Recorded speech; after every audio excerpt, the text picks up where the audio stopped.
નમસ્કાર દર્શક મિત્રો, હું છું રૂપલ લુણીચિયા. સંપૂર્ણ ન્યૂઝમાં આપનું સ્વાગત છે. બનાસકાંઠા જિલ્લામાં ચાંદીપુરા વાયરસના કુલ 3 પોઝિટિવ કેસ નોંધાતા આરોગ્ય વિભાગ સતર્ક બન્યું છે.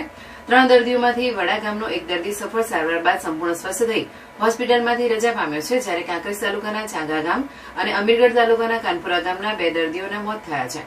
વાયરસના સંક્રમણને નિયંત્રિત કરવા માટે સમગ્ર જિલ્લામાં કાચા મકાનો, દિવાલોની તિરાડો તેમજ સેન્ડ ફ્લાય રહેવાની શક્યતા ધરાવતા વિસ્તારોમાં ડસ્ટિંગ અને સ્પ્રેઇંગની કામગીરી શરૂ કરવામાં આવી છે. આરોગ્ય વિભાગ દ્વારા વ્યાપક નિયંત્રણ અભિયાન હાથ ધરાયું છે.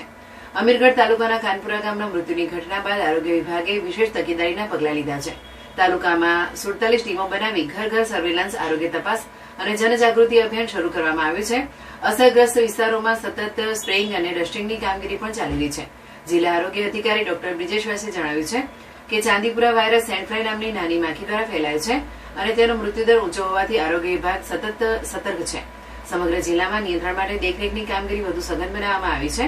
તેમજ લોકોને સ્વચ્છતા જાળવવા, કાચા મકાનો અને આસપાસના વિસ્તારોમાં જીવાતોનો નાશ કરવા તેમજ તાવ અથવા અન્ય લક્ષણો જણાય તો તાત્કાલિક નજીકના આરોગ્ય કેન્દ્રનો સંપર્ક કરવાની અપીલ કરી છે.